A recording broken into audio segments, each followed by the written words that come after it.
ಇವತ್ತು ನಮ್ಮ ಜೊತೆಗೆ ಅರುಣ್ ದಂಡಾವತಿ ಮಠ್ ಅವರು ಇದ್ದಾರೆ. ಇವರು ಇತ್ತೀಚೆಗೆ ಜನವರಿಯಲ್ಲಿ ರಿಸಲ್ಟ್ ಬಂದಂಥ IBPS RRB ಸ್ಕೇಲ್ 1 ಆಫೀಸರನ್ನು ಕ್ರ್ಯಾಕ್ ಮಾಡಿ ಈ ಮುಂದಿನ ತಿಂಗಳಿನಲ್ಲೇ ಜಾಬ್ಗೆ ಜಾಯಿನ್ ಆಗಲಿದ್ದಾರೆ. ಸೊ ಅವ್ರ ಜೊತೆಗೆ ಇವತ್ತು ನಾವು ಮಾತುಕತೆ ಮಾಡಲಿದ್ದೇವೆ. ಮೊದಲಿಗೆ ಅರುಣ್, ಕಂಗ್ರ್ಯಾಚುಲೇಷನ್ಸ್. ಬಹಳ ಪ್ರಯತ್ನದ ನಂತರ ನಿಮಗೆ ಜಾಬ್ ಸಿಕ್ಕಿದೆ. ಓಕೆ, ಸೊ ಬಹಳ ಖುಷಿ ಆಗ್ತಾ ಇದೆ. ಸೊ ನಿಮ್ಗೆ ಫಸ್ಟ್ ಟೈಮ್ ಏನು ರಿಸಲ್ಟ್ ಬಂತಲ್ಲ, ಅವಾಗ ಯಾವ ರೀತಿಯಾದಂಥ ಫೀಲಿಂಗ್ ಬಂತು? ಸರ್ ಅದು ಅನ್ಇಮ್ಯಾಜಿನಬಲ್ ಸರ್. ಓಕೆ, ನಾವು ಆ ಫೀಲ್ ಮಾಡ್ಬೇಕಂದ್ರೆ ಅದು ಪಾಸ್ ಆಗೋರಿಗೆ ಗೊತ್ತು ಸರ್. ಅದು ಓಕೆ, ಅದನ್ನ ನಾ ಒಂದು ಕೇಳ್ಕೊತಾನೆ ಎಲ್ಲರಿಗೂ, ಪಟ್ನ ಪಾಸ್ ಆಗ್ರಿ ಅಂದ್ರೆ ನಿಮ್ಗೆ ಆ ಫೀಲ್ ಗೊತ್ತಾಗತ್ತೆ. ನಾ ಏನು ಹೇಳ್ತಾನಲ್ಲ ಈಗ ನಿಮ್ಗೆ ಗೊತ್ತಾಗಲ್ಲ. ಅದು ಆ ಫೀಲ್ ಆ ಮೂಮೆಂಟ್ ಇರ್ತೈತಲ್ಲ, ಅದನ್ನ ನೀವು ಅನುಭವಿಸ್ಬೇಕು. ಖುದ್ದಾಗಿ ಅನುಭವಿಸಿದ್ರೆ ನಿಮ್ಗೆ ಅದು ಕೊಡ್ತೈತಿ ಅಂತ ಹೇಳಕ್ಕೆ ಇಷ್ಟಪಡ್ತೀನಿ. ಓಕೆ, ಆಮೇಲೆ ಈ ಕೇಳಿದಾಗ ನಿಮ್ಮ ತಂದೆ ತಾಯಿ, ನಿಮ್ಮ ಮನೆಯವರು, ರಿಲೇಟಿವ್ಸ್ ಯಾವ ರೀತಿಯಾಗಿ ರೆಸ್ಪಾಂಡ್ ಮಾಡಿದ್ರು? ಸರ್ ಒಂಥರ ಏನೋ ಮಾಡಲ್ಲ ಸರ್. ಅದು ಗುಡ್ಗ ಸಿಡ್ಲ ಬಂದ ಮಳಿ ಬರ್ತೈತೆ ಅಂತಾರಲ್ಲ, ಹಂಗೆ ಎಲ್ಲಾರ ಮುಖದಾಗ ಕಣ್ಣೀರ್ ಇದೆ ಸರ್. ಅದ್ರೊಳಗ ಸಂತೋಷ ಎರಡೂ ಕೂಡ ಆನಂದ ಭಾಷದ ತರ ಎಲ್ಲಾರು ಅಳಾಕತ್ತಾರ. ಆದ್ರ ಅವ್ರ ಮನಸ್ನಾಗ ಏನೋ ಸಂತೃಪ್ತಿ, ನೆಮ್ಮದಿ, ಖುಷಿ. ಭಾಳ ಮಸ್ತ್ ರಿಸಲ್ಟ್ ಬಂತಲ್ಲ, ಅದು ತಡ್ಕೋಕಾಗಲಿಲ್ಲ ಸರ್ ಅವ್ರಿಗೆ. ಆ ರೀತಿಯಾಗಿ ಎನ್ವಿರಾನ್ಮೆಂಟ್ ಇತ್ತು ಸರ್. ಓಕೆ, ಸೊ ನೀವು ನಿಮ್ಮ ಬಗ್ಗೆ, ನಿಮ್ಮ ಬ್ಯಾಕ್ಗ್ರೌಂಡ್ ಬಗ್ಗೆ ಸ್ವಲ್ಪ ಹೇಳ್ತೀರಿ? ಸರ್ ನನ್ನ ಹೆಸರು ಅರುಣ್ ದಂಡಾವತಿ ಮಠ್. ನಾನು ಬೆಳಗಾವಿ ಜಿಲ್ಲೆಯ ಬೈಲಹೊಂಗಲ್ ನಮ್ಮ ಊರು. ನಂದು BCom ಕಂಪ್ಲೀಟ್ ಆಗಿದೆ, BCom ಗ್ರಾಜುಯೇಷನ್. ಆಮೇಲೆ ನಮ್ಮ ಫ್ಯಾಮಿಲಿಯಲ್ಲಿ ಟೋಟಲ್ 5 ಮೆಂಬರ್ಸ್ ಇದ್ದಾವೆ.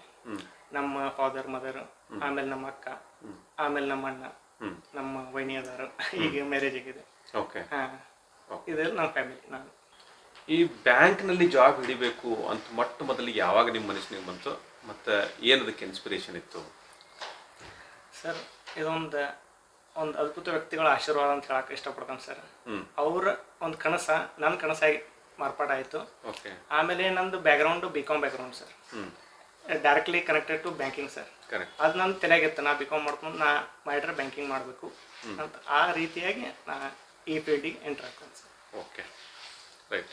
ಸೊ ಮುಂದೆ ಹೋಗ್ಕಿಂತ ಮೊದಲು ನಿಮ್ಗೆ ಟೋಟಲಿ ಸೆಕ್ಷನ್ ವೈಸ್ ಎಷ್ಟು ಮಾರ್ಕ್ಸ್ ಬಂದು ಅಂತ ಏನೋ ನೆನಪೈತೆ ನಿಮ್ಗೆ? ನೆನಪೈತೆ ಸರ್. ಓಕೆ ಸರ್, ಟೋಟಲ್ ಅಂದರೆ reasoning section 22.75 marks out of 40 sir. Okay, ಅಂದರೆ 1.25 ಇನ್ಕ್ರೀಸ್ ಆಗುತ್ತೆ ಸರ್. ಓಕೆ, ಅಂದರೆ 28. ಓಕೆ, ಆಮೇಲೆ ಕಾಂಟ್ನಲ್ಲಿ 9.75. ಓಕೆ, ಆಮೇಲೆ ಇಂಗ್ಲೀಷಲ್ಲಿ 13 ಬಂದಿದೆ. ಆಮೇಲೆ ಜನರಲ್ ಅವೇರ್ನೆಸ್ ಅದರೊಳಗೆ 13 ಮಾರ್ಕ್ಸ್ ಬಂದಿದೆ. ಆಮೇಲೆ ಕಂಪ್ಯೂಟರ್ ಅದ್ರಲ್ಲಿ 20 ಬಂದಿದೆ. ಅದು 10ಗೆ ಕನ್ವರ್ಟ್. ಓಕೆ, ಸೊ ಇದನ್ನು ನೀವೇನು ಪ್ರಿಪ್ರೇಷನ್ ಮಾಡೋಕ್ಕೆ ಶುರು ಮಾಡಿದ್ರಲ್ಲ, ಸೊ ನಿಮ್ಮ ಡೈಲಿ ಪ್ಲ್ಯಾನ್ ಏನಿರ್ತಿತ್ತು? ಯಾವುದನ್ನು ಎಷ್ಟು ಟೈಮ್ ಕೊಡ್ತಿದ್ರಿ? ಯಾವ ರೀತಿಯಾಗಿ ಪ್ಲ್ಯಾನ್ ಮಾಡ್ತಿದ್ರಿ ಅದನ್ನು? ಸರ್ ಇದು ಬೇಸಿಕ್ಲಿ ಹೆಂಗಂದ್ರೆ ಫಸ್ಟ್ ಪ್ರಿಪೇರ್ ಆದವ್ರಿಗೆ ಒಂದು ಟೈಮಿಂಗ್ ಇರುತ್ತೆ. ಆಮೇಲೆ ಫಸ್ಟ್ ಇಲ್ಲದ್ರೆ ಪ್ರಿಪ್ರೇಷನ್ ಮಾಡೋರ್ಗೆ ಒಂದು ಟೈಮ್ ಇರುತ್ತೆ. ಈಗ 3-4 ತಿಂಗಳು ಕೋಚಿಂಗ್ ತೊಗೊಂಡು ಅಥವಾ ಪ್ರಿಪ್ರೇಷನ್ ಮಾಡಿದವರು ಅವ್ರು ಫಸ್ಟ್ ಕಲಿಬೇಕಾಗತ್ತೆ.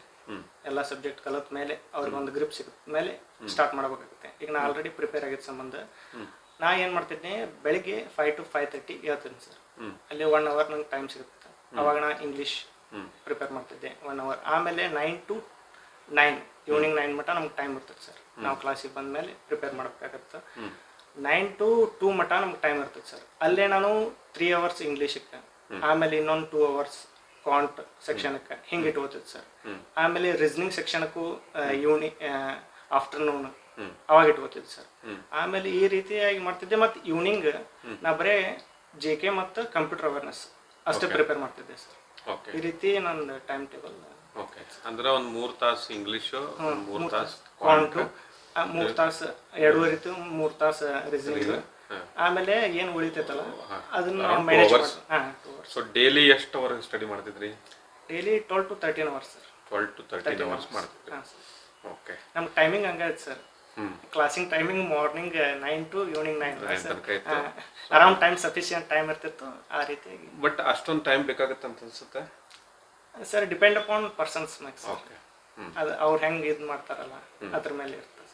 ಓಕೆ, ಸೊ ಪ್ರತಿಯೊಂದು ಏನು ಸೆಕ್ಷನ್ ಇದ್ವಲ್ಲ ಕ್ವಾಂಟಿಗೆ, ಒಂದೊಂದು ಮಾಡೋಣಂತ. ಸೊ ಕ್ವಾಂಟಿಗೆ ಯಾವ ರೀತಿಯಾಗಿ ಅಪ್ರೋಚ್ ಇತ್ತು ನಿಮ್ಮದು? ಬೇಸಿಕ್ ಹೆಂಗೆ ಮಾಡ್ತಿದ್ರಿ, ಪ್ರಾಕ್ಟೀಸ್ ಹೆಂಗೆ ಮಾಡ್ತಿದ್ರಿ, ಮಾರ್ಕ್ನೊಳಗೆ ಹೆಂಗೆ ಮಾಡ್ತಿದ್ರಿ, ಕ್ವಾಂಟ್ದು ಒಂದು ಮಾತು. Okay sir. ಈ ಕ್ವಾಂಟ್ ಅಂದ್ರೆ ಬೇಸಿಕ್ಲಿ ನಮ್ದು ಫೇವ್ರೇಟ್ ಸಬ್ಜೆಕ್ಟ್ ಸರ್ ಅದು. ಓಕೆ. ಹೀಗಾಗಿ ನಾ ಏನು ಮಾಡ್ತಿದ್ದೆ ಅಂದರೆ ಒಣ್ಣೆಕ ಅದೇನೇನು ಕಲ್ತಿದ್ವಲ್ಲ ನಾವು ಫಸ್ಟ್ ಅಂದರೆ ಟಾಪಿಕ್ ಈಗ 3 hours ಇದೆ, ಅದ್ರೊಳಗೆ 1.5 hour ನಾ ಏನು ಮಾಡ್ತಿದ್ದೆ ಬೇಸಿಕ್ ಕಾನ್ಸೆಪ್ಟ್ ಇದು ಮಾಡ್ತಿದ್ದೆ. ಟೇಬಲ್ಸ್ ಬರೆಯೋದಾಗಲಿ, ಆಮೇಲೆ ಬೇಸಿಕ್ ಕಾನ್ಸೆಪ್ಟ್ ಆಗಲಿ, ಆಮೇಲೆ ಕ್ವಿಕ್ ಆಗಿ ಏನಾರೇ ಸ್ಪೀಡ್ ಮ್ಯಾಥ್ಸ್ ಅಂತಾರೆ ಅದನ್ನಾಗಲಿ ಆ 1/2 hourದಾಗ ಮಾಡ್ಕೊಂಡ್ಬಿಡ್ತಿದ್ದೆ ಸರ್. ಅಂದ್ರೆ ಅದು ಬೂಸ್ಟ್ ಕೊಡ್ತದೆ ನಮಗೆ. ಆಮೇಲೆ ಇನ್ನು 2 hours ಇದೆಯಲ್ಲ ಸರ್, ಅದ್ರೊಳಗೆ ಅರ್ಥಮೆಟಿಕ್ಕು ಅಂಡ್ ಡೆಪ್ತ್ ಕಾನ್ಸೆಪ್ಟ್ ಬೇಕಾಗುತ್ತೆ ಸರ್. ಮೇನ್ಸ್ ನಾವು ಪ್ರಿಪೇರ್ ಆಗ್ಬೇಕಾದ್ರೆ ಇದು ಫಿಲಿಮ್ಸ್ಗೆ ಆಯಿತು, ಮೇನ್ಸಿಗೆ ಏನಾದ್ರು ಪ್ರಿಪೇರ್ ಆಗ್ಬೇಕಾದ್ರೆ ಡೆಪ್ತ್ ಕಾನ್ಸೆಪ್ಟ್ ಬೇಕಾಗುತ್ತೆ. ಅವಾಗ ನಾನು ಟಾಪಿಕ್ ವೈಸ್ ಅರ್ಥಮೆಟಿಕ್ ಕ್ವಶನ್ಸ್ ಎಲ್ಲ ಸಾಲ್ವ್ ಮಾಡ್ಕೊತ ಹೋಗ್ತಿದ್ದೆ. ಆಮೇಲೆ DI ಬರ್ತಾವೆ, ಕೇಸ್ಲೆಟ್ ಬರ್ತಾವೆ ಸರ್. ಹೀಗೆ ಈ ರೀತಿ ಒಂದು ದಿವಸ ಒಂದು 3 ರಿಂದ 4 DI ಮಾಡಬೇಕು, ಒಂದು 2 ಕೇಸ್ಲೆಟ್ ಮಾಡಬೇಕು. ಡೈಲಿ ಮಾಡ್ಕೊತ ಇದ್ರೆ ಅದು ಭಾಳ ನಮಗೆ ಹೆಲ್ಪ್ ಆಗುತ್ತೆ ಅಂತ ಹೇಳಕ್ಕೆ ಇಷ್ಟಪಡ್ತೀನಿ ಸರ್. ಮತ್ತು ರೀಸನಿಂಗು ಅದೇ ರೀತಿ. Reasoning almost puzzles, sitting arrangement solve ಮಾಡೋಕ್ಕೆ ಟ್ರೈ ಮಾಡಿ. ಯಾಕಂದರೆ ಅವು ಮೋಸ್ಟ್ ಆಫ್ ದಿ ಎಕ್ಸಾಮ್ನಲ್ಲಿ ಒಂದು 60% ಕ್ವಶನ್ಸ್ ಅದ್ರ ಮೇಲೆ ಇರ್ತಾವೆ. ಅದಕ್ಕೆ ಅವ್ನು ಪ್ರಿಪೇರ್ ಆಗಿಬಿಟ್ರೆ ನಿಮ್ಗೆ ಯಾವ ಪ್ರಾಬ್ಲಮ್ ಇಲ್ಲ. ಆಮೇಲೆ ಮಿಸ್ಲೇನಿಯಸ್ಸಿಗೆ ಟೈಮ್ ಉಳಿಯುತ್ತೆ. ಆ ರೀತಿ ಪ್ರಿಪೇರ್ ಆಗ್ಬೋದು. ಇಂಗ್ಲೀಷ್ ಏನು ಪ್ರಿಪೇರ್ ಮಾಡ್ತಿದ್ದೀನಿ? ಇಂಗ್ಲೀಷ್ ಸರ್, ಇನ್ನೊಂದು ಹೇಳ್ಬೋದು, ಇಂಗ್ಲೀಷ್ ಮೊದಲಿಂದ ನಾನು ಒಂದಿಟ್ಟು ವೀಕ್ ಅನ್ಬೋದು, ಆದರೆ ವೀಕ್ ಅಲ್ಲ. ಈ ರೀತಿ ಇತ್ತು. ಆದರೆ ಅದನ್ನ ಹೆಂಗೆ ಪ್ರಿಪೇರ್ ಆದ್ನಂದ್ರೆ ಟೋಟಲಿ ಅದು ನಮ್ಮ ಮೈಂಡ್ನಲ್ಲಿ ಸೆಟ್ ಆಗಿರ್ತೈತಿ. ಇಂಗ್ಲೀಷ್ ಅಂದರೆ ನಾವು ಬರತ್ತಿಲ್ಲ, ಇದು ವೀಕ್ ಸಬ್ಜೆಕ್ಟ್, ಅದನ್ನು ಫಸ್ಟ್ ಬಿಡ್ಬೇಕು. ಅದನ್ನ ಬಿಟ್ಟಾಗ ನೀವು ಇಂಗ್ಲೀಷ್ನೊಳಗೆ ಮಾರ್ಕ್ಸ್ ತೆಗಿಯೋಕ್ಕೆ ಸಾಧ್ಯ ಇದೆ. ಯಾಕಂದ್ರೆ ನನಗೆ ಲಾಸ್ಟ್ ಭಾಳ ವರ್ಷ ಆಯಿತು ನಾ ಇಂಗ್ಲೀಷ್ನಲ್ಲೇ ಫೇಲ್ ಆಗುತ್ತಿದ್ದೆ ಸರ್. ಲಾಸ್ಟ್ ಟೈಮ್ ಏನಾಯ್ತು ಸರ್, ನಿಮ್ಮ ಗೈಡ್ಲೈನ್ಸ್ ಅದನ್ನು ಬೇರೆ ರೀತಿಯಾಗಿ ಅಪ್ರೋಚ್ ಮಾಡೋಕೆ ಕಲಿಬೇಕು ನಾವು. ಎಲ್ಲರೂ ಅಂತಾರು ಪೇಪರ್ ಓದ್ರಿ, ಎಡಿಟೋರಿಯಲ್ ಓದ್ರಿ, ಓಕೆ ಎಲ್ಲ ಓದ್ತಾರೆ. ಆದರೆ ಅದೊಂದು ಟೈಮ್ದಾಗ ಬ್ಯಾಸರ ಆಗಿಬಿಡ್ತೈತಿ. ಯಾಕಂದ್ರೆ ನಾವು ಬ್ಯಾಕ್ಗ್ರೌಂಡ್ ಅಷ್ಟು ಇರಲ್ಲ ಇಂಗ್ಲೀಷ್ ಸರ್. ಅವಾಗ ಏನು ಮಾಡಬೇಕು, ನಿಮ್ಗೆ ಇಂಟ್ರೆಸ್ಟ್ ಸಬ್ಜೆಕ್ಟ್ ಓದಕ್ಕೆ ಸ್ಟಾರ್ಟ್ ಮಾಡ್ಬೇಕು ನೀವು ಇಂಗ್ಲೀಷಲ್ಲಿ. ಫಸ್ಟ್ ಇಂಟ್ರೆಸ್ಟ್ ಸಬ್ಜೆಕ್ಟ್ ಓದಕ್ಕೆ ಸ್ಟಾರ್ಟ್ ಮಾಡಿದ್ರೆ ನಿಮ್ಗೆ ಒಂದು ಗ್ರಿಪ್ ಸಿಗ್ತೈತಿ. ಅವಾಗಿಂದ ಅದು ಸ್ಟಾರ್ಟ್ ಮಾಡಿರಂದ್ರೆ ಬೇಸಿಕ್ಲಿ ಹಗರ ಸ್ಟೆಪ್ ಬೈ ಸ್ಟೆಪ್ ಹೋಗ್ಬೇಕು. ಆಮೇಲೆ ಎಡಿಟೋರಿಯಲ್ ಓದೋದು, ಕಾಂಪ್ರಿಹೆನ್ಷನ್, ಅಂಡರ್ಸ್ಟ್ಯಾಂಡ್ ಮಾಡ್ಬೋದು, ಅದೆಲ್ಲ ಬರುತ್ತೆ. ಆಮೇಲೆ ಸರ್ ಲಾಸ್ಟ್ ಟೈಮ್ ಏನು ಮಾಡಿದ್ರು ಅಂದರೆ ಅದು ಸಮರಿ ಬರಿ ಅಂತ ಒಂದು ಇದು ಕೊಟ್ಟರು ನಮಗೆ. ಯಾವ್ದಾರ ಟಾಪಿಕ್ ಕೊಟ್ಟು ಸಮರಿ ಬರಿ ಅಂತ ಕೊಟ್ರು ಸರ್. ಅವಾಗ ನನಗೆ ಅನಿಸ್ತಿತ್ತು ಎದಕ್ಕರೆ ಕೊಟ್ಟಾರಪ್ಪ ಇದು ಸಮರಿ. ಅದು ಟೈಮ್ ಹಿಡಿತದೆ ಸರ್, ಅದು 1 to half an hour ಹಿಡಿತದೆ ಸರ್. ಹಿಂಗಾಗಿ ನನಗೆ ಅದ್ರ ರಿಸಲ್ಟ್ ನನಗೆ ಫೈನಲ್ ಎಕ್ಸಾಮ್ದಾಗ ಗೊತ್ತಾಯ್ತು. ಅಲ್ಲಿ ಮಟ್ಟ ಗೊತ್ತಾಗಲಿಲ್ಲ ಸರ್ ಅದು. ಆಮೇಲೆ ಇದು ಎದಕ್ಕೆ ಬರ್ಸತ್ತಾರ ನನಗೆ ಅಂಡರ್ಸ್ಟ್ಯಾಂಡ್ ಆಗಲ್ಲ ಸರ್ ಅದು. ಆಮೇಲೆ ಅದರಿಂದ ಭಾಳ ಹೆಲ್ಪ್ ಆಯ್ತು ಸರ್ ಅಂತ ಒಂದು ಹೇಳಕ್ಕೆ ಇಷ್ಟಪಡ್ತೀನಿ ಸರ್. ಓಕೆ. ಸೊ ಇಂಗ್ಲೀಷ್ ವೀಕ್ ಇದ್ರೂ ಸಹಿತ ನಾವು ಎಕ್ಸಾಮ್ ಪಾಸ್ ಮಾಡ್ಬೋದು ಸರ್. ಹಾಂ ಸರ್, ಫಸ್ಟ್ ನಮ್ಮ ಮೈಂಡ್ನಾಗಿಂದ ಬಿಡ್ಬೇಕು ಸರ್. ಅದು ವೀಕ್ ಐತೆ ಅನ್ನೋದು ಬಿಡ್ಬೇಕು ಸರ್, ತಲೆಯಿಂದ ಹೋಗ್ಬೇಕು ಸರ್. ಕರೆಕ್ಟ್. ಆಮೇಲೆ ಕರೆಂಟ್ ಅಫೇರ್ಸ್ಗೆ ಒಂದು ಭಾಳ ತ್ರಾಸ ಪಡ್ಕೊಂತಾರೆ ಹುಡುಗರು. ಅದನ್ನ ಹೆಂಗೆ ಮಾಡ್ಬೇಕು? ಕರೆಂಟ್ ಅಫೇರ್ಸ್ ನಾ ಒಂದು ಟೈಪ್ ಅಂದ್ರೆ ಯೂನಿಕ್. ಅಂದ್ರೆ ಹೆಂಗಂದ್ರೆ ಎಲ್ಲರೂ ಯಾವ್ದು ನೀವು ಪ್ರಿಪೇರ್ ಮಾಡ್ತಾರ, ಓಕೆ ಪ್ರಿಪೇರ್ ಮಾಡ್ರಿ, ಅಡ್ಡ ಮಾಡ್ರಿ, ಅಫೇರ್ಸ್ ಕ್ಲೌಡ್ ಮಾಡಿ, ಯಾವುದೇ ಮಾಡಿ, ಆದರೆ ಒಂದು ಮಾಡ್ಬೇಕು, ಕರೆಕ್ಟ್ ಮಾಡ್ಬೇಕು. ಅಪ್ ಟು ನೀವು ಎಕ್ಸಾಮ್ ಕ್ರ್ಯಾಕ್ ಆಗೋ ಮಟ್ಟ ಒಂದೇ ಹಿಡೀರಿ. ಅಂದ್ರೆ ನೀವು ಹೆಂಗೆ ಮಾಡ್ಬೇಕಂದ್ರೆ ಒಂದೇ ಹಿಡ್ರಿ ಅಂದ್ರೆ ಒಂದೇ ಅದಂತ ಹೇಳತ್ತಿಲ್ಲ, ಅಂದ್ರೆ ರಿಪೀಟೆಡ್ ಓದಬೇಕು. ರಿಪೀಟೆಡ್ ಈಗ ನಾ ಹೆಂಗೆ ಮಾಡ್ತಿದ್ದೆ ಅಂದ್ರೆ ಡೈಲಿ ಅಡ್ಡಾದಾಗ ಒಂದು 10 to 15 ಇವು ಬರ್ತಿದ್ದು, ಬಿಟ್ಸ್ ಬರ್ತಿದ್ದು. ಅವ್ನು ಡೈಲಿ ನಾನು ಒಂದು ಬುಕ್ ಮಾಡಿದ್ದೆ. ಅದ್ರೊಳಗೆ ಸೆಕ್ಷನ್ ವೈಸ್ ನ್ಯಾಷನಲ್, ಇಂಟರ್ನ್ಯಾಷನಲ್, ಅಬಿಚುರೀಸು, ಆಮೇಲೆ ಸ್ಪೋರ್ಟ್ಸು, ಈ ರೀತಿ ಡಿವೈಡ್ ಮಾಡಿದ್ದೆ ಸರ್. ಅದನ್ನ ಮಾಡಿ ಅದ್ರೊಳಗೆ ಯಾವ್ದು ಪಾಯಿಂಟ್ ಬರ್ತೈತ ಅಲ್ಲೇ ಹೋಗಿ ಬರೆಯೋದು. ಈ ರೀತಿ ಆ ಸೆಕ್ಷನ್ ಅಲ್ಲಿ ಹೋಗಿ ಬರೋದು ಬಿಟ್ರೆ ನಿಮ್ಗೆ ರಿವಿಷನ್ ಮಾಡ್ಕೊಂಡು ಭಾಳ ಈಸಿ ಆಗುತ್ತೆ. ಈ ರೀತಿ ನಾನು ಅದನ್ನ JK ಅದನ್ನು ಪ್ರಿಪೇರ್ ಮಾಡಿದ್ದೆ ಸರ್. ಓಕೆ. ನೋಟ್ಸ್ ಹೆಂಗೆ ಬರೀತಿದ್ರಿ? ಎಲ್ಲಾನು ಬರೀತಿದ್ರು ಅಥವಾ ಏನು ಮಾಡ್ತಿದ್ರು? ಇಲ್ಲ ಸರ್, ನೋಟ್ಸ್ ಬರೀತ್ ಮುಂದೆ ಒಂದು ಇದು ಟ್ರಿಕ್ ಇರ್ಬೇಕು ಸರ್. ಏನಂದ್ರೆ ನಿಮ್ ಅಂಡರ್ಸ್ಟ್ಯಾಂಡ್ ಆಗುವಂಗ, ನಿಮ್ಗೆ ತಿಳಿಯುವಂಗ ಶಾರ್ಟ್ ಫಾರ್ಮ್ನಲ್ಲೇ ಅದನ್ನ ನಿಮ್ಗೆ ಅಂಡರ್ಸ್ಟ್ಯಾಂಡ್ ಆಗ್ಬೇಕಲ್ಲ. ಇದನ್ನ ಓದಿದ್ರೆ ಅದು ಒಂದು 4-5 ಲೈನ್ ಕೊಟ್ಟಿರ್ತಾನೆ. ಯಾವುದೇ ಒಂದು ಬಿಟ್ಟಿದ್ರೆ 4 ಲೈನ್ ಇರುತ್ತೆ ಸರ್. ಅದನ್ನ ಕೊಟ್ಟಿದಾಗ ನಿಮಗೆ ಅದು 2 ಲೈನ್ದಾಗ ಆಗ್ಬೇಕು. ಆ ರೀತಿಯಾಗಿ ಬರೆದ್ರೆ ನಿಮಗೆ ಭಾಳ ಯೂಸ್ ಆಗುತ್ತೆ. ಎಕ್ಸಾಮ್ ಟೈಮ್ನಲ್ಲಿ ರಿವಿಷನ್ ಮಾಡೋಕ್ಕೂ ಈಸಿ ಆಗುತ್ತೆ, ಆಮೇಲೆ ನಿಮಗೆ ಓದಕ್ಕೆ ಈಸಿ ಆಗುತ್ತೆ. ಅಂದ್ರೆ ಕೀವರ್ಡ್ಸ್ ತರ ಬರ್ಕೊಂಡು ಆದಷ್ಟು ಕಡಿಮೆ ನೋಟ್ಸ್ ಇರಬೇಕು, ಕರೆ ಇನ್ಫಾರ್ಮೇಶನ್ ಜಾಸ್ತಿ ಇರ್ಬೇಕು ಸರ್. ಆ ರೀತಿ ಇದ್ರೆ ಮಾತ್ರ, ಆ ರೀತಿ ಇದ್ರೆ ಮಸ್ತಾಗಿ ಸ್ಕೋರ್ ಮಾಡ್ಬೋದು. ಓಕೆ. ಆಮೇಲೆ ಈಗ ಪ್ರಿಲಿಮ್ಸ್ಗೆ ಮತ್ತು ಮೇನ್ಸ್ಗೆ ಸೆಪರೇಟ್ ಆಗಿ ನೀವು ಪ್ರಿಪರೇಷನ್ ಮಾಡಿದ್ರೋ ಅಥವಾ ಎರಡು ಸೇರ್ಕೊಂಡು ಮಾಡಿದ್ರೋ ಅಥವಾ ಏನಿತ್ತು ನಿಮ್ಮ ಸ್ಟ್ರಾಟಜಿ? ಒಂದು ಟೈಮ್ದಾಗ ಎರಡು ಸೇರ್ಕೊಂಡು ಮಾಡ್ಬೇಕಾಗತ್ತೆ ಸರ್. ಅಂದ್ರೆ ಮೂಮೆಂಟ್ ಹೆಂಗೆ ಪ್ರಿಪೇರ್ ಆಗಿದೆ ಪರ್ಸನ್ ಮೇಲೆ ಡಿಪೆಂಡ್ ಆಗುತ್ತೆ. ಈಗ ಸದ್ಯ ನಾವು ಫೆಬ್ರವರಿ ಒಳಗೆ ಅದೀವಿ. Okay sir. ಆಗಸ್ಟ್ನ ಎಕ್ಸಾಮ್ ಇರ್ತಾವ ಅಂತ ತಿಳ್ಕೊಂಡು ಎಕ್ಸಾಮ್ ಇಂದ ಸ್ಟಾರ್ಟ್ ಆಗ್ತಾವ. ಓಕೆ. ಸೊ ಹೆಂಗೆ ಮಾಡ್ಬೋದು ಹುಡುಗರು? ಇದು ಫೆಬ್ರವರಿ ನೀವು ಮಾರ್ಚಿಂದ ಸ್ಟಾರ್ಟ್ ಮಾಡಿದ್ರಿ ಅಂತ ಇಟ್ಕೊಳ ಸರ್. ಮಾರ್ಚಿಂದ ಜುಲೈ ಮಟ್ಟ ಸರ್ ನೀವು ಪ್ರಿಲಿಮ್ಸ್ ಪ್ರಿಪೇರ್ ಆಗಬೇಡಿ. ನಾ ಹೇಳ್ತೇನೆ ಮೇನ್ಸ್ ಪ್ರಿಪೇರ್ ಆಗಿ. 5 ತಿಂಗಳು ಮೇನ್ಸ್, 4 ರಿಂದ 5 ತಿಂಗಳು ಮೇನ್ಸ್ ಪ್ರಿಪೇರ್ ಆಗ್ಬೇಕು ಫಸ್ಟ್. ನೀವು ಮೇನ್ಸ್ ಪ್ರಿಪೇರ್ ಆದ್ರೆ ಪ್ರಿಲಿಮ್ಸ್ ಏನೂ ಅಲ್ಲ. ಪ್ರಿಲಿಮ್ಸ್ ಆಮೇಲೆ 1 ತಿಂಗಳು ಎಲ್ಲಾರು ಪ್ರಿಪೇರ್ ಆಗತ್ತಾರೆ, ಅದನ್ನ ಪ್ರಿಪೇರ್ ಆಗಬೇಡಿ. 1 ತಿಂಗಳು ಲಾಸ್ಟ್ ಅದು ನಿಮ್ಗೆ ಸಫಿಸಿಯೆಂಟ್ ಆಗುತ್ತೆ. ಆಮೇಲೆ 1 ತಿಂಗಳು ಇದೆಯಲ್ಲ, ಎಲ್ಲಾರು ಏನ್ ಮಾಡ್ತಾರೆ ಸರ್, ಪ್ರಿಲಿಮ್ಸ್ ಆದ್ಮೇಲೆ ಮೇನ್ಸಿಗೆ ಟ್ರೈ ಮಾಡಕ್ ಸ್ಟಾರ್ಟ್ ಮಾಡ್ತಾರೆ. ಕರೆಕ್ಟ್. ಅಲ್ಲೇ ಅವ್ರ ಗ್ರಿಪ್ಪ ಸಿಗಲ್ಲ ಸರ್, ಬರೀ ಜೆ.ಕೆ ಓದ್ಕೊಂತ ಕುಂತ ಬಿಡ್ತಾರ. ಎಷ್ಟು ತಾಸು ಓದ್ತಾರ ಅಂದ್ರೆ ಜೆ.ಕೆ ಆ ಕ್ವಾಂಟ ರೀಸನಿಂಗ್ ಬ್ಯಾಕ್ ಆಗಿಬಿಡ್ತಾವ ಸರ್. ಮತ್ತೆ ಇಂಗ್ಲಿಷ್ ಹೋಗ್ಬಿಡ್ತದೆ. ನಾವು ಬರೀ ಜೆ.ಕೆ ಮಾಡ್ತಾವ ಅಂದ್ರೆ ಅಲ್ಲಿ ಬೇರೆ ಟೈಪ್ ಇರ್ತದೆ ಸರ್ ಕ್ವಶನ್ಗಳು.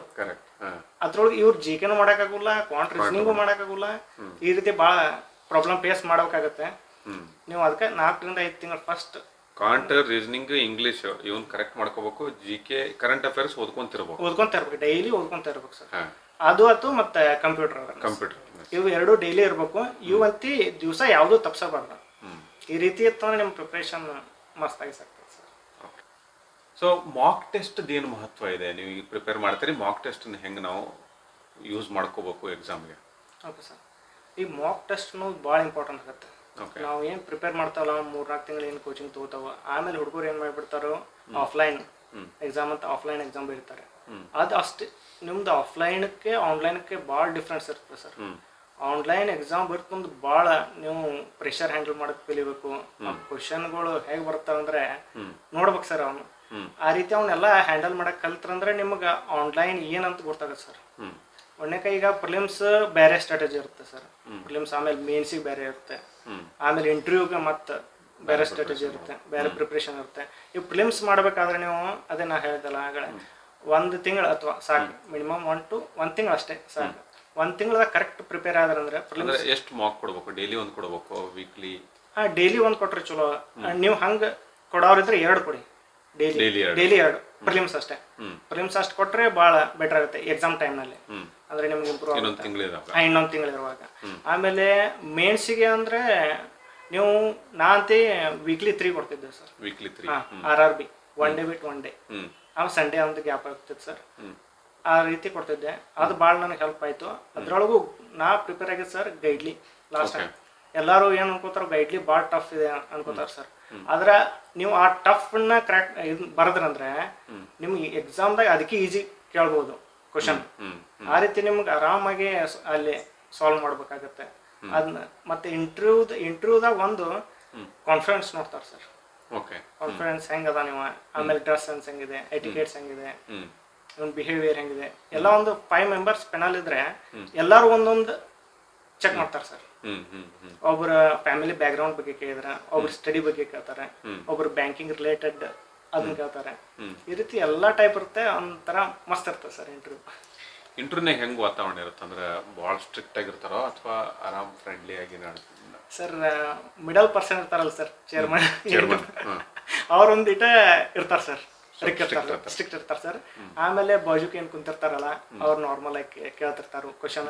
ಯಾಕಂದ್ರೆ ಅವ್ರದ್ದು ಏನ್ ಉದ್ದೇಶ ಸರ್, ಇವ್ ಕಡೆ ಕಾನ್ಫಿಡೆನ್ಸ್ ಐತಿಲ್ಲೋ ನೋಡ್ಬೇಕಾಗಿರ್ತದ ಸರ್. ಸ್ಟ್ರೆಸ್ನ ಹೆಂಗ್ ಆನ್ಸರ್ ಮಾಡ್ತಾನೋ, ಇವ್ ಏನ್ ಬ್ಯಾಂಕ್ ಜಾಬ್ ಹೆಂಗ್ ಅಲ್ಲೇ ಕಂಡಿಡ್ದು ಬಿಡ್ತಾರ ಸರ್ ಅವ್ರು. ಇವ್ ಆಫೀಸರ್ ಆಗಕ್ಕ ಏಬಲ್ ಅದಾನ ಇಲ್ಲ, ಆ ರೀತಿಯಾಗಿ ಇರ್ತದೆ ಸರ್.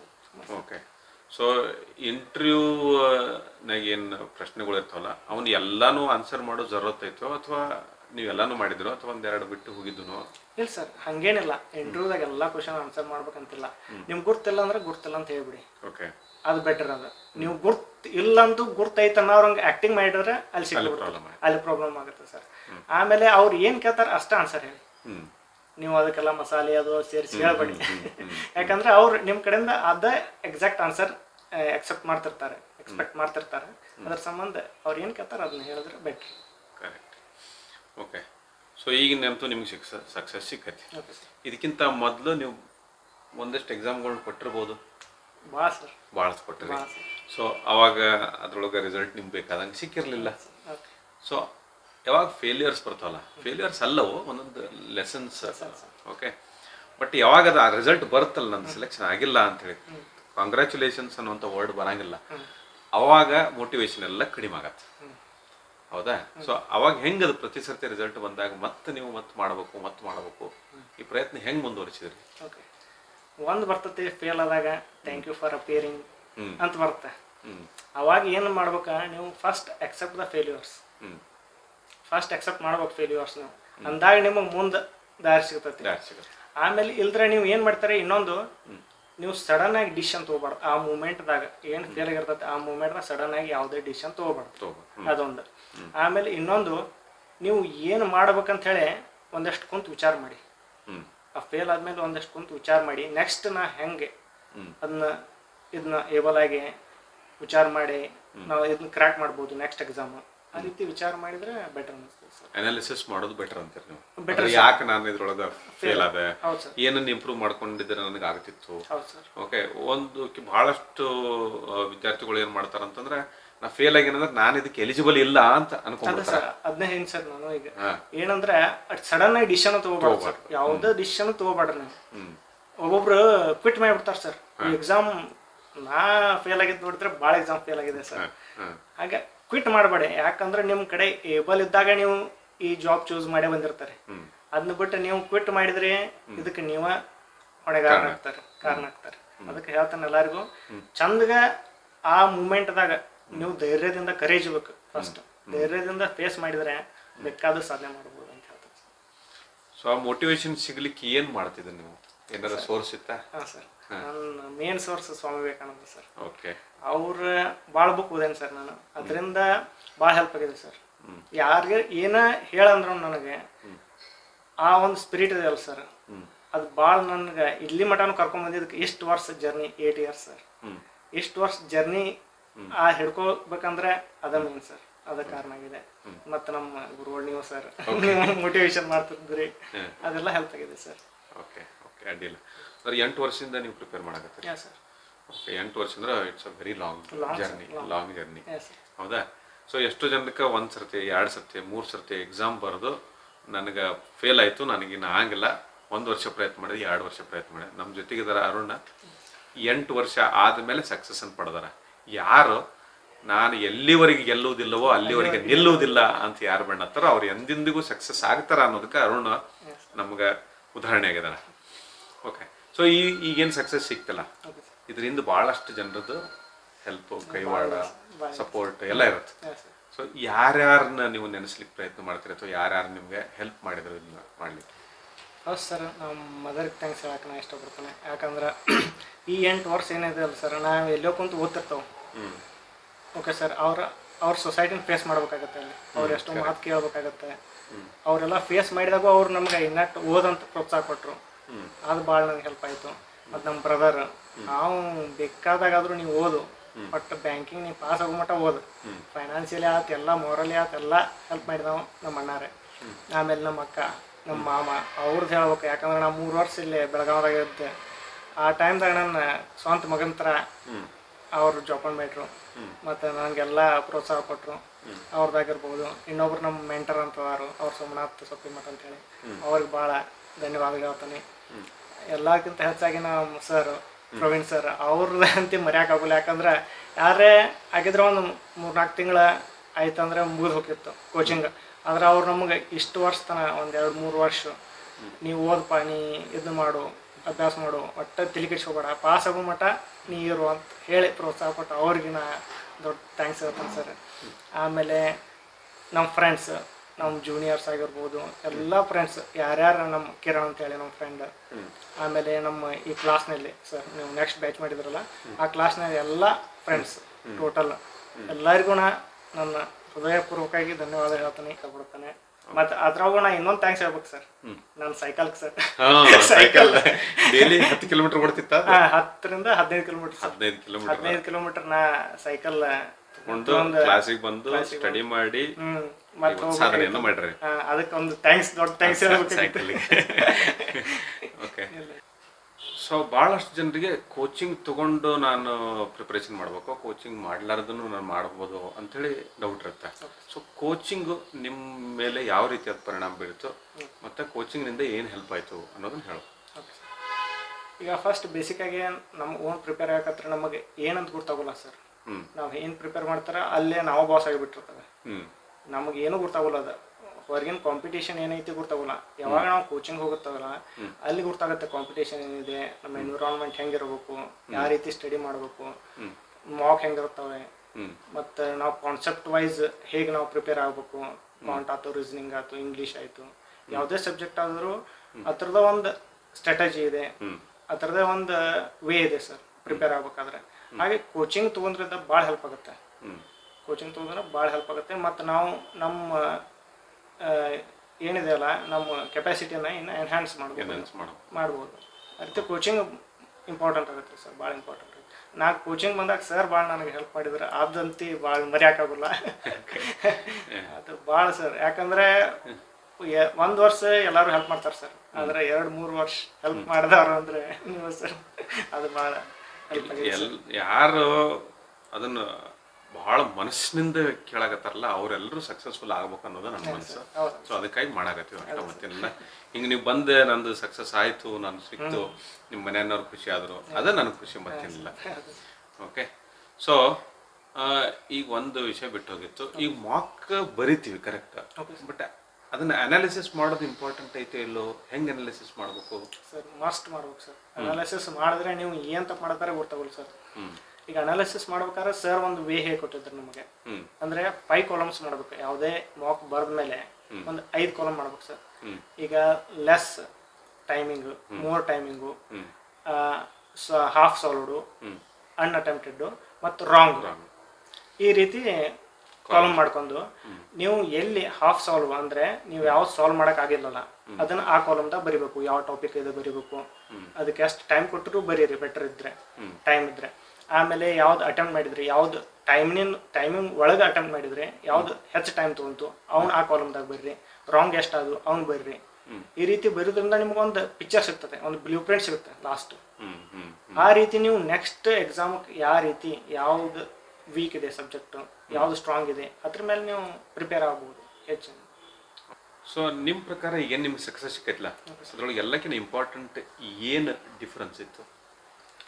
ಡಿಫ್ರೆನ್ಸ್ ಸರ್, ಒಂದು ಸೋಲುಗಳ ಶಿಖರವನ್ನು ಏರ್ದ್ಮೇಲೆ ಅಲ್ಲಿ ಒಂದು ಗೆಲುವಿನ ಬಾವುಟ ಏನು ನೆಡ್ತಾರಲ್ಲ ಸರ್, ಆ ರೀತಿಯ ಖುಷಿ ಸರ್.